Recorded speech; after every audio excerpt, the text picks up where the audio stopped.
Morning बच्चों, आज हम प्रश्नावली 12.3 का 5वां प्रश्न करेंगे। देखिए 5वां प्रश्न है, भुजा 4 सेंटीमीटर वाले एक वर्ग के प्रत्येक कोने से 1 सेंटीमीटर त्रिज्या वाले वृत्त का 1/4 काटा गया है तथा बीच में 2 सेंटीमीटर व्यास का एक वृत्त काटा गया है जैसा कि आकृति में दर्शाया गया। वर्ग के शेष भाग का क्षेत्रफल ज्ञात कीजिए। ये आपको एक वर्ग दे रखा है जिसकी प्रत्येक भुजा 4 सेंटीमीटर की है। ये बोल रहा है कि इस वर्ग के यहाँ तो ये चतुर्थांश है। चतुर्थांश का मतलब होता है वृत्त का चौथाई भाग। ये 1 सेंटीमीटर त्रिज्या वाले हैं और जो ये बीच का वृत्त है इसका व्यास 2 सेंटीमीटर है। हमने इनको हटाने के बाद, इन 4 टुकड़ों को और ये बीच का पार्ट हटाने के बाद जो शेष बचा हुआ ये भाग है उसका क्षेत्रफल निकालना है। तो देखिए हम कैसे निकालेंगे। अगर हम सीधे चित्र को देखें तो इसका मतलब है कि हमें इस पूरे वर्ग के क्षेत्रफल में से इसका और इनका क्षेत्रफल घटाना है।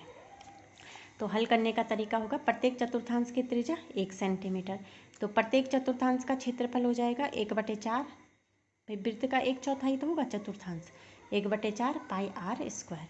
तो 1/4 गुणा गया 22/7 गुणा गया 1 गुणा गया 1, तो ये आ रहा है 11/14 वर्ग सेंटीमीटर। अब 1 का इतना है तो चारों चतुर्थांशों का क्षेत्रफल 4 गुणा गए 1 का क्षेत्रफल, तो ये हो जाएगा 4 गुणा गए 11/14 यानी कि 44/14। इसको सरल करेंगे तो 22/7 वर्ग सेंटीमीटर।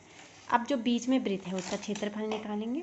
वर्ग के बीच में स्थित वृत्त का व्यास है 2 सेंटीमीटर, तो त्रिज्या r1 मान लेते हैं 1 सेंटीमीटर होगी। तो अतः वर्ग के बीच में स्थित वृत्त का जो क्षेत्रफल होगा पाई r1 स्क्वायर, तो 22/7 गुणा गए 1/1 बराबर 22/7 गुणा गए 1 गुणा गए 1, तो ये हो जाएगा 22/7 वर्ग सेंटीमीटर। अब हमने इस भाग का क्षेत्रफल निकाल लिया। अब वर्ग की भुजा है 4 सेंटीमीटर, तो वर्ग का क्षेत्रफल होता है भुजा का वर्ग यानी कि 4 का वर्ग 16 वर्ग सेंटीमीटर। तो वर्ग के शेष भाग का क्षेत्रफल, जो बचा हुआ भाग है, वर्ग का क्षेत्रफल माइनस वृत्त का क्षेत्रफल माइनस चारों अर्धवृत्तों और चारों चतुर्थांशों का क्षेत्रफल, तो 16 ऋण 22/7 ऋण 22/7।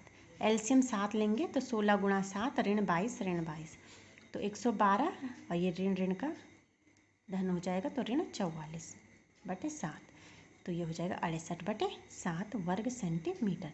अतः वर्ग का जो ये शेष भाग है इसका क्षेत्रफल कितना आ जाएगा 68/7 वर्ग सेंटीमीटर।